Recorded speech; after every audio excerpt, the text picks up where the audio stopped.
बिस्मिल्लाहिर्रहमानिर्रहीम। शुरू अल्लाह के नाम से जो बड़ा मेहरबान निहायत रहम वाला है।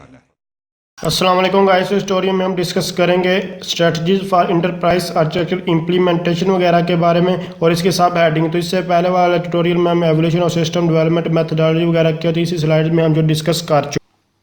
तो ये जो स्लाइड्स आपको नज़र आ रही हैं यानी कि ये अभी आपको बुक नज़र आ रही है ये हमारे पास है। इसमें यानी कि आउटलाइन के मुताबिक ये एक बुक का और ये बुक में से बहुत लेंथ ये सारा मटेरियल आपको नज़र आ रहा होगा कि बहुत ज़्यादा मटेरियल जो बुक में होता है। तो इसी बुक में से जो है वो स्लाइड्स बनाएगी और जो स्लाइड्स हैं वो बनाई भी आउटलाइन के मुताबिक जो है वो बनाएगी। जो आउटलाइन आपको दिखा रहा हूँ उसी के मुताबिक बिल्कुल बनाएगी है। इससे पहले जो हम जो है एवोल्यूशन ऑब्जेक्ट ओरिएंटेड ये देखें ये वगैरह मेथड वगैरह हम जो डिस्कस कर चुके। तो यहाँ देखें कितना शॉर्टकट वे में जो है वो सिर्फ उसकी समरी बनाकर जो स्लाइड्स में पेश की, जो बुक वगैरह में जो इतना डिटेल के साथ जो वो लिखा हुआ।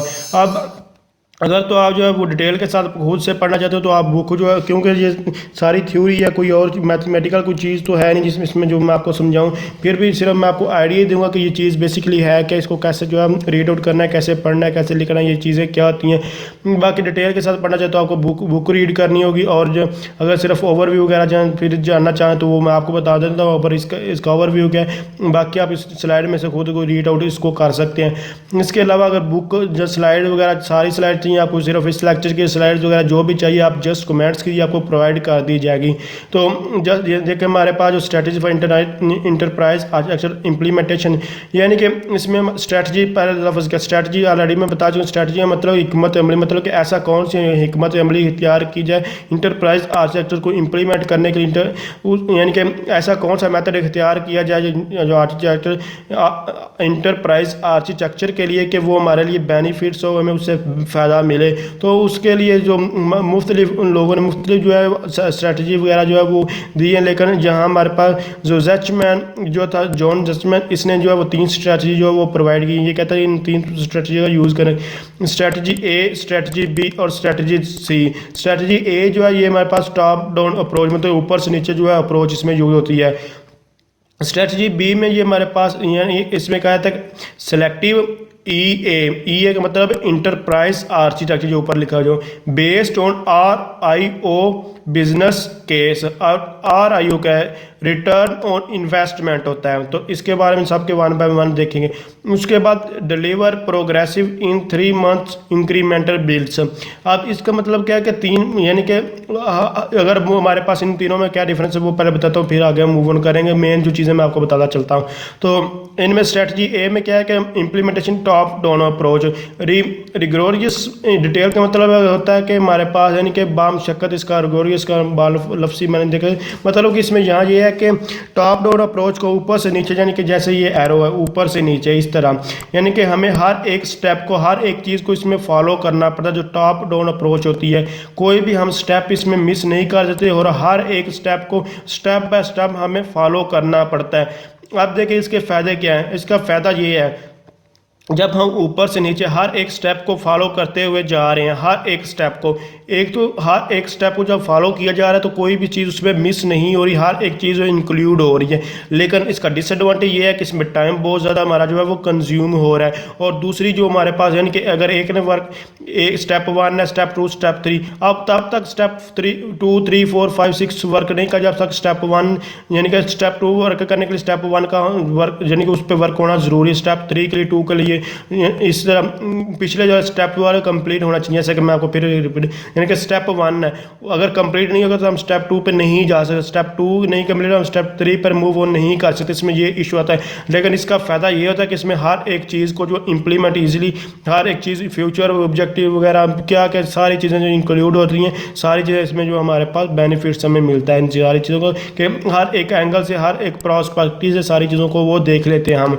तो उसके बाद हमारे पास यानी कि रिटर्न ऑन इन्वेस्टमेंट वाले यानी कि ये सेकंड स्ट्रेटजी ये कि आप ज़्यादातर उन चीज़ों पे फोकस करें, वो प्रोटाइज चीज़ें बढ़ाएं, यानी उन चीज़ों पे वर्क करें जो आपको रिटर्न ऑन इन्वेस्ट, मतलब जैसे ही आप इन्वेस्टमेंट वगैरह करते हैं को आपको फ़ौरन जो उस पर जो है रिटर्न यानी कि आपको रिटर्न मिल जाए। मतलब कि आपको फ़ौरन उससे जो है कुछ ना कुछ जो है बेनिफिट्स फ़ौरन ही होना जो है वो स्टार्ट हो जाए। ये नहीं कि आपको जब आपने एक बार पैसे लगा दिए, इन्वेस्टमेंट की है और उसके बाद वेट करते हैं कि हमें कोई बेनिफिट्स वगैरह मिलेगा तो फिर ये ऐसा नहीं, बल्कि अगर आप चाहते हैं कि फ़ौरन ही हमें बेनिफिट्स वगैरह जो है उसी टाइम जो है वो मिलना स्टार्ट हो जाए, तो फिर उस वो स्ट्रेटजी भी इम्प्लीमेंट करें।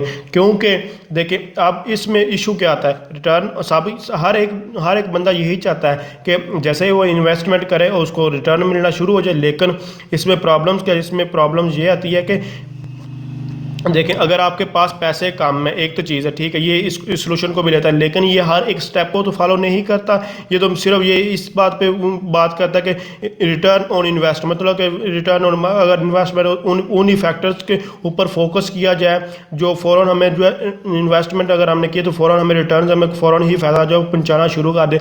लेकिन इसके अलावा साथ दूसरे फैक्टर्स भी हैं, हमें फ्यूचर भी तो देखना था, ये सारी चीज़ें हम लेकर चलनी होती है। तो ये तो फ्यूचर की चीज़ों के दूसरी हटकर जो इसके फैक्टर्स हैं उन पर तो बात ही नहीं करता, ये सिर्फ उसी पे बात कर रहा है कि जो हमारे मेन फ्यूचर्स हैं जिनका जो फ़ौरन जो फैक्टर्स हमें इन्वेस्टमेंट जो हमने किए तो उसमें हमें बेनिफिट्स दे तो उन पे फोकस किया, तो इसमें भी प्रॉब्लम्स आती हैं। लेकिन फ़ायदे भी हैं। ये डिपेंड करता है कि आपका कारोबार किसका, आपके जो बिज़नेस किस तरह के, आप किसका इंटरप्राइज आज इम्प्लीमेंटेशन किस किस्म का करना है, बेसिकली हर एक एंगल से आपको बताया गया। तो स्ट्रेटजी सी हमारे पास आती है। स्ट्रेटजी सी में यह है कि डिलीवर प्रोग्रेसिवली इन 3 मंथ इंक्रीमेंटल बिल्ड्स। तो इसमें कह रहे हैं कि अगर आपका कोई प्रोजेक्ट है, कोई भी आप बिजनेस यानी कि इंटरप्राइज आर्किटेक्चर इंप्लीमेंटेशन करनी, तो आप उसमें आप जो 3 मंथ के हिसाब से उसको यानी कि इंप्लीमेंटेशन उसकी करें। जैसे कि आप अगर 3 यानी कि 2-3 साल 4 साल के लिए कोई भी काम करना चाह रहे हैं, कोई प्रोजेक्ट बनाना है, जो भी काम करना चाह रहे हैं, तो उसमें काफ़ी टाइम लगना है। आप उतना देर वेट करने की बजाय आप क्या करेंगे, जो जिनकी प्रायोरिटी हाई है जिन चीज़ों की, उनको पहले आप जो इंप्लीमेंट कर दें और 3 मंथ के बाद जो उसको डिलीवर कर, फिर 3 मंथ के बाद फिर 3 मंथ के साथ जो वो डिलीवर करते जाएं। ये हमारे पास 3 मंथ इंक्रीमेंटल मॉडल, मतलब कि ये रिकर्सिव होता है, बार बार जो है, मतलब कि जिन चीज़ों की प्रायोरिटी हाई है उनको पहले डिलीवर कर दिया जाए, जिनकी प्रायोरिटी कम है उनको बाद में डिलीवर की जो है वो कर दिया जाए। तो इसमें प्रायोरिटी का मतलब होता है कि जिनकी डिमांड, जिनकी ज़्यादा ज़रूरत है, जिनकी बेसिकली अभी जिनकी ज़्यादा ज़रूरत है पहले उन चीज़ों को दे दिया जाए, उन चीज़ों को इंप्लीमेंट कर दिया जाए। जिनकी इतनी ज़्यादा ज़रूरत नहीं है उन चीज़ों को बाद में इंप्लीमेंट जो है वो कर दिया। इंक्रीमेंटल मॉडल में ये कहता है। लेकिन इसका फ़ायदा तो ये है कि आपको 2-3 साल के लिए अगर कोई काम करें तो उसके लिए आपको 2-3 साल वेट नहीं करना, बल्कि आपको 3 मंथ के बाद आपको वो चीज़ प्रोवाइड कर दी जाएगी, आप उस पर वर्क कर सकते हैं। लेकिन इसका डिसएडवांटेज ये है कि एक तो आपको ये चीज़ें बार बार रिपीट करनी पड़ती हैं। एक फ़ायदा भी इसका है, चीज़ें जब रिपीट होंगी तो उसमें जो है वो अगर कोई भी प्रॉब्लम्स वगैरह क्रिएट हो रही है तो वो कोई यानी कि कोई प्रॉब्लम वगैरह आ रही है तो आप उस यानी कि उसका सलूशन जो है वो इजीली जो है वो फाइंड कर सकते, उसको जो है क्लियर कर सकते हैं। लेकिन इसका डिसएडवांटेज इस पर एक तो टाइम रिपीटिव, आपको बार बार उस पर वर्क करना मतलब, या फिर कोई जो यानी मैनेजर वगैरह जो बेसिकली जिसके जो हैंडल कर रहा है, जो इसको प्रोजेक्ट को बारे में बता रहा है, सब कुछ जो है आपको हैंडल कर रहे हैं, जो भी चीज़ें डिस्कस की जा रही हैं जिसका, क्योंकि वो यानी कि जो डेवलपर वगैरह हैं जो इंटरप्राइज आर्किटेक्चर इंप्लीमेंटेशन कर रहे हैं, अगर उनमें से कोई बंदा चला जाता तो ये यहाँ पर प्रॉब्लम्स वगैरह जो वो क्रिएट होती है।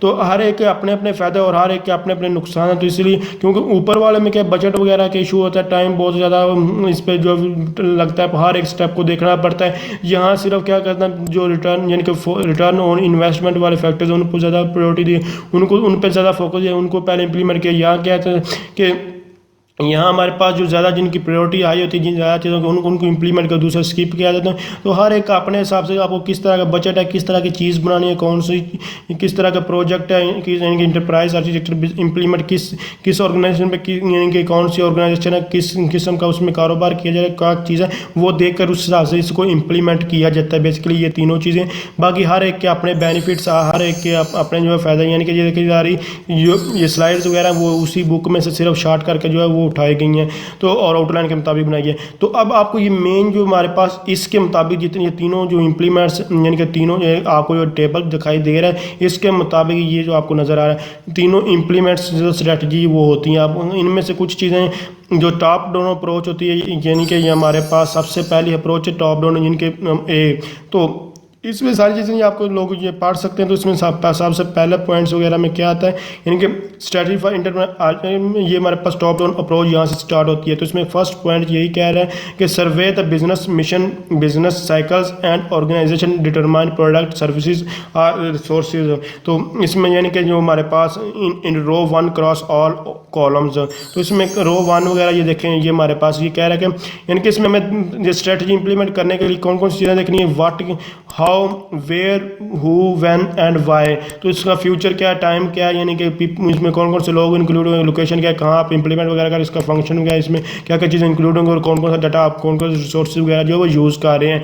इसके अलावा इसमें जो प्लानर मतलब ऑब्जेक्टिव स्कोप क्या है, जो आप काम कर रहे हैं उसका कंसेप्चुअल मॉडल क्या है, उसका लॉजिकल मॉडल क्या है, उसका फिजिकल मॉडल वगैरह क्या है, उसके बाद उसको इंप्लीमेंट वगैरह कैसे करनी होगी। तो ये सारी चीज़ें आपको जो बताई जा रही हैं। तो अब ये टॉप डाउन अप्रोच क्या कहती है कि यहाँ से देखें, ये ऊपर से, यानी कि फर्स्ट ये रो है, यानी कि ये सारी क्या है, ये आपको जो इस इम्प्लीमेंटेशन के ये फोकस इन चीज़ों जो आपको हाईलाइट करके ये दिखाया जा रहा है। ये जो ब्लू नीचे इसको थोड़ा एरो ये देखें, ये हमारे पास एरो, इस पर गौर कीजिएगा तो आपको जो जितने भी पॉइंट्स लिखे हुए आगे वो सारे के सारे थ्योरेटिकली ये आपको क्लियर हो जाएंगे। तो इस एरो पे फोकस कीजिए, टॉप डाउन अप्रोच मतलब कि ऊपर से नीचे यहाँ इस तरह जो है मूव ऑन करती जा रही है, इस तरह नीचे की तरफ जा रही है। तो यहाँ ये हमारे पास हाईलाइट किया गया, मतलब पहले इन चीज़ों पर फोकस किया, बाकी दूसरों को बाद में। तो इस टॉप डाउन अप्रोच में इन चीज़ों पे पहले जो है वो फोकस के सबसे पहले यहाँ हमारे फर्स्ट पॉइंट में ये कह रहा है कि इन चीज़ों पे फोकस होगा इस तरह हॉरिजॉन्टली, उसके बाद वर्टिकली वगैरह जो सारी चीज़ें आपको जो है रीड आउट करने के बाद समझ लग जाएगी।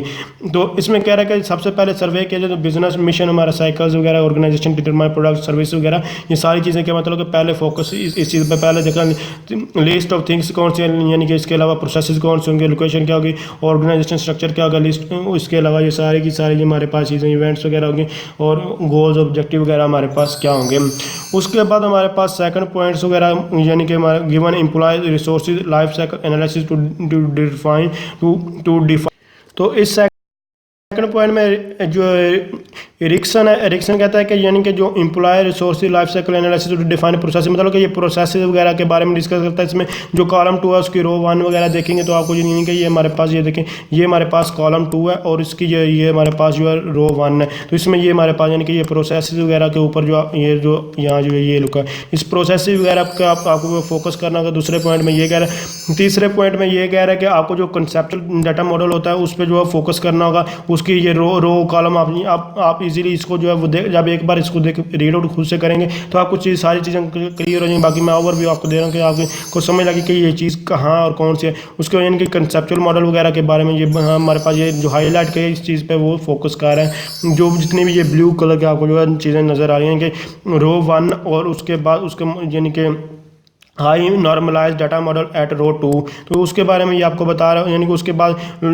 Logical application edge and deep level of detail, deep level of detail को यानी कि अगर इसी चीज़ को बुक में देखेंगे तो वो बहुत डिफिकल्ट वर्ड्स वगैरह जो है वो लिखे हुए आपको इतनी समझ में, इसलिए मैंने स्लाइड्स जो है वो सिंपल वर्डिंग में दी ताकि आप इसको खुद से रीड आउट कर सकें। बाकी सिर्फ कंसेप्ट में आपको जो है क्लियर कर ताकि आपका टाइम वेस्ट ना हो। जितना आपको सिर्फ कंसेप्ट चाहिए वो अगर उसके मुताबिक आप जो है इसको देख लें।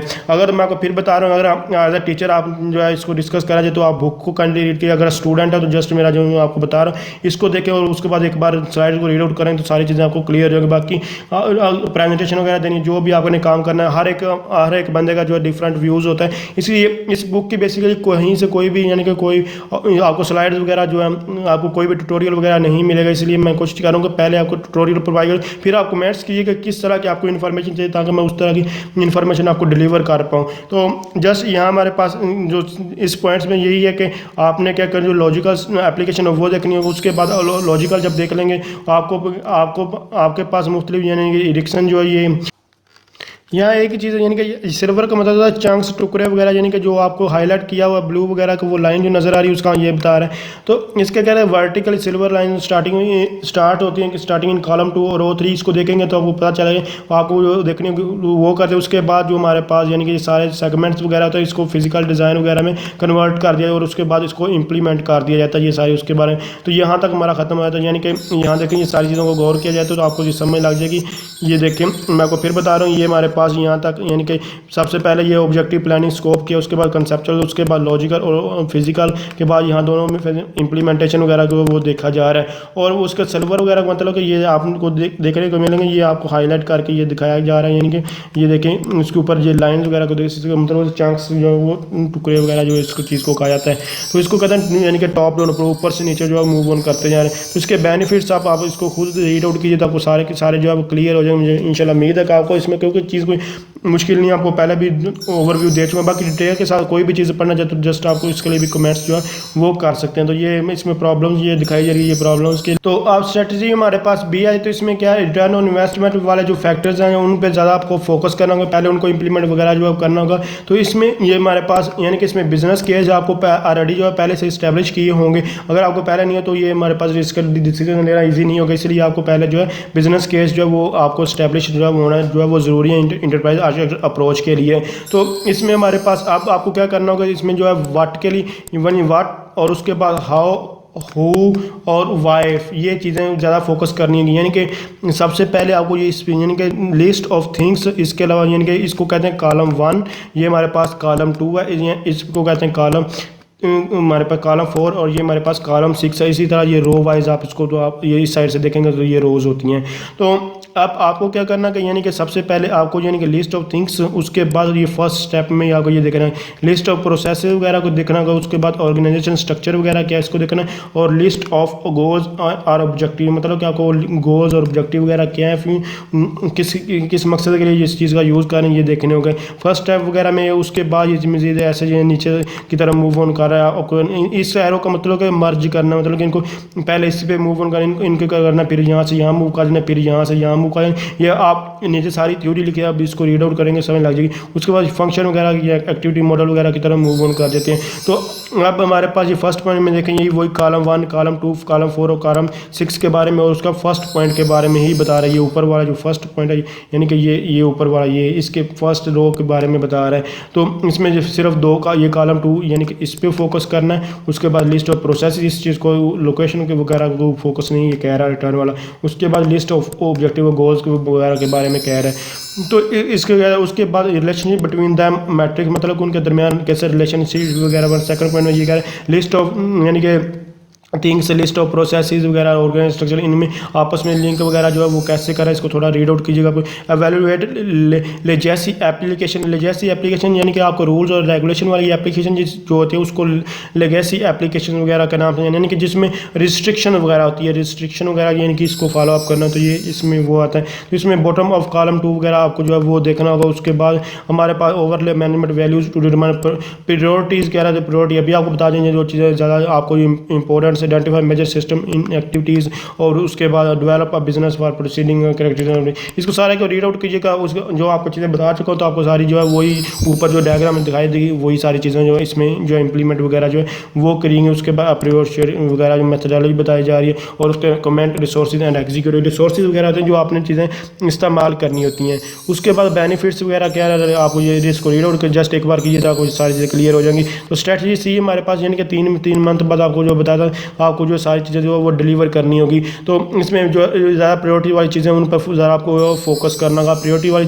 चीज़ें कौन कौन सी देखें, नंबर 1 पे आपको लिस्ट ऑफ ऑब्जेक्टिव गोल्स देखने होंगे, नंबर 2 पे लिस्ट ऑफ थिंग्स वगैरह देखने होंगे, उसके नंबर 3 पे इंटरप्राइज मॉडल आपको देखना होगा, उसके बाद एक्टिविटी मॉडल देखना होगा, उसके बाद जो है वर्क फ्लो देखना होगा, उन दोनों यानी कि उस 6 नंबर पे ये ऑर्गेनाइजेशन और डाटा दोनों पे आपको जो है ये दोनों को देखना होगा, और इन पर मर्ज वगैरह करना। मर्ज कैसे करते हैं, यानी कि ये एग्जाम्पल है एक्सटेंसिबल मार्कअप लैंग्वेज होती है, एज इंटरफेस वगैरह जो है ये यूज़ होती है। तो ये चीज़ें आपको देखनी यानी कि पहले यहाँ से मूव करना है, फिर आपने ये एरो के ऊपर यानी कि जो आपको एरो नज़र ला रहे हैं, ये एरो देखें नीचे की तरफ जो मूव ऑन कर रहा है, तो इस एरो के मुताबिक आप वर्क करें। ये हमारे पास ये इसको जो है ये आपको जो है स्लाइस वगैरह ये वर्टिकल स्लाइस इसको कहते हैं, यानी कि आपको ये नज़र आ रही हैं। तो अब ये सारी चीज़ें आपको जो क्लियर हो चुकी हैं। अब इन पॉइंट्स के ऊपर इसी के ये पॉइंट सारे लिखे हैं। अब ये बुक में थोड़ा डिटेल के साथ यहाँ बिल्कुल इनको सारी चीज़ों को जो मर्ज इनके सिंपल करने की कोशिश की है, जो वर्डिंग मुश्किल थी उसको आसान बनाया गया।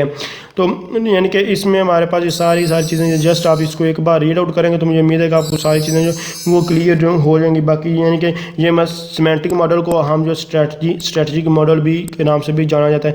यहाँ सिमेंटिक मॉडल यहाँ लिखा भी आप लोग जो वो देख भी सकते। बस को खुद ही आइडेंटिफाई करें। यहाँ मैं आपको एक चीज़ इंपॉर्टेंट है वो बताता चलूँ, यहाँ एंटिटीज़ का वर्ड यूज़ है। एंटिटीज़ बेसिकली क्या जी, ई आर यानी कि E R entity relationship diagram वगैरह के बारे में अगर आपने पढ़ा हो तो आपको ये सारी चीज़ें क्लियर। बाकी आने वाले ट्यूटोरियल में मज़ीद हमारे पास आएंगी, वो मैं ट्यूटोरियल आपको फिर भी पढ़ाऊंगा नहीं, क्योंकि मैं entity relationship diagram E R D के बारे में डिटेल के साथ वो पहले ऑलरेडी बता देते हैं। उसमें एंटिटीज़ वगैरह होती हैं।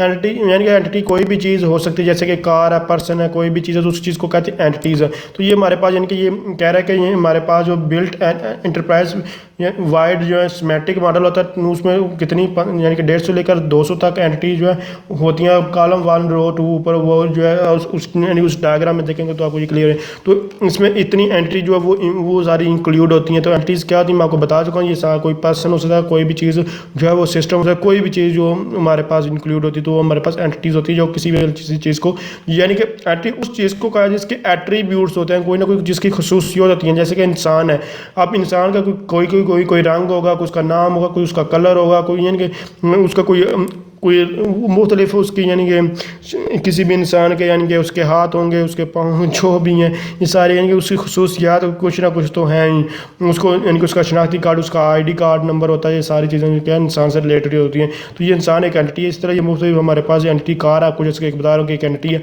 तो इस तरह ये हमारे पास इसमें मुख्तलिफ एंटिटी जो इंक्लूड एक न्यू चीज़ हमारे पास आई थी, इसलिए मैंने आपको ये बता दी। तो उसके बाद हमारे पास मज़ीद तो इसमें एक और यहाँ हमारे पास एसोसिएशन का वर्ड जो है वो और मैनी टू मैनी एसोसिएशन का वर्ड जो है वो जिसका मोला, इसका मतलब ये होता है कि many to many relationship. Association मतलब रिलेशन मतलब मुख्तलिफ एंटिटीज़ हैं जिनके यानी कि ये हमारे पास एक एंटिटी, इसको रेक्टेंगुलर में जो है वो शो, ये एक हमारे पास ये रेक्टेंगुलर यानी कि 2 एंटिटीज़ हैं और उनके दरमियान मैनी टू मैनी का रिलेशन है। मैनी टू मैनी का मतलब होता है कि यानी कि ये ऑप्शनल भी होता है, ये मैनी भी होता है, जैसे कि इस तरह ये हमारे पास होती है, ये मैनी की सिंबल होती है। अब इसमें मैंडेटरी 1 होता है, ऑप्शनल 1 होता है, वो सारी चीज़ें, ये सारी चीज़ें ERD में मैं आपको ऑलरेडी जो है सारी जो है वो करवा चुका हूँ। बाकी मज़ीद भी हमारे पास वो तो हमारे पास मैंने मिक्स आपको पढ़ाई दी, यानी कि बिज़नेस के रिलेटेड, IT के रिलेटेड और जो हमारे पास कोई भी डाटाबेस के रिलेटेड होती हैं चीज़ें, यानी कि बिज़नेस और IT को चूँकि मर्ज होकर ही वर्क कर रहा है, इसलिए मैं आपको कैसे इकट्ठी दोनों मर्ज रिलेशनशिप डायग्राम तो वो भी बता दी। उसके बाद रिलेशनशिप डायग्राम सिर्फ हमारे पास IT में कैसे यूज़ होते हैं, बिज़नेस में कैसे यूज़ आने वाले ट्यूटोरियल में आएंगे। तो ये बेसिकली उस चीज़ को ये आपको यहाँ बताया कि नहीं होता है कि यहाँ कह रहा है कि जो बिज़नेस यानी कि हमारे पास बिज़नेस एक्टिविटीज़ और बिज़नेस जो प्रोसेसेस वगैरह होती हैं उनके मैनी का मैनी रिलेशनशिप है, इसलिए उसमें जो है एक नया टेबल, इसमें बेसिकली एक नया टेबल जो है मैन टू मैनी रिलेशनशिप जहाँ पे उसमें एक नया टेबल बना, मतलब कि उसमें जो कीज़ वगैरह होती हैं, जो प्राइमरी की है, ये हमारे पास मुख्तलिफ कीज़ होती हैं, ऑलरेडी मैं ट्यूटोरियल बना, तो उन कीज़ वगैरह वो क्या होता है उनके थ्रू आपको एक नया टेबल बनाते हैं, उनमें फिर वो रिलेशन वगैरह शो करते हैं। तो ये कंसेप्ट और कहीं चला जाता है, इसलिए आपको इस चीज़ पर थोड़ा आपको क्लियर हो चुका कि ये इस पॉइंट में क्या कहने की वो कोशिश कर रहे हैं। यही कह रहा है कि जब हमारे पास मैन टू मैनी रिलेशनशिप आ जाएगा, मतलब इनके दरमियान मैनी टू मैनी रिलेशन वगैरह होगा, तो हमें एक नया टेबल, हमें एक नई डायग्राम, कोई एक नई पिक्चर जो हमें बनानी होती है। ये बेसिकली डेटाबेस के मुताबिक आपको बातें जो है बताई जा रही हैं।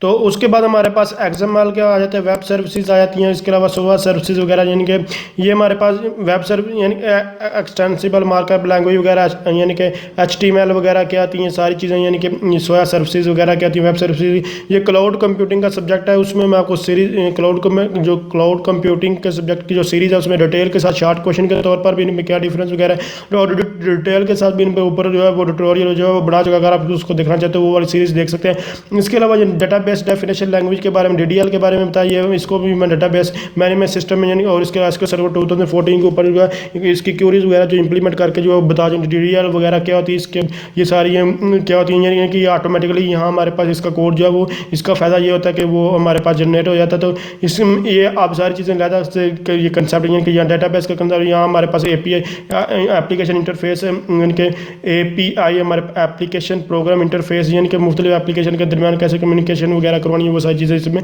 यानी कि ये वेब सर्विसेज सोया सर्विसेज वगैरह XML वगैरह ये हमारे पास ये चीज़ें ये वहाँ वर्क चला जाता करती है। तो एक बहुत ही लेंथ ट्यूटोरियल होगा बात करना स्टार्टिंग, बाकी आप देखना चाहते हो वो हमारी मेरी सीरीज़ वगैरह जो है वो देख सकते हैं। इसके एडवांटेज वगैरह आपको क्लियर हो चुके होंगे, इसके अलावा इसकी लिमिटेशन वगैरह भी आपको जो है वो क्लियर हो चुकी, क्या क्या इसका मकसद है, बाकी सारा स्लाइड्स बुक्स जो भी आपको चीज़ है जैसे आप कमेंट्स कीजिए। इसके अलावा मज़ीद आपको डिटेल के साथ चाहिए, यहाँ पे जैसे भी आप जो सजेशन देना चाहें आप जस्ट कमेंट करके जो है वो बता सकते। तो अगर आप समझ ये वीडियो है फिर इसको लाइक शेयर और कमेंट जरूर करें। तो थैंक्स फॉर वॉचिंग।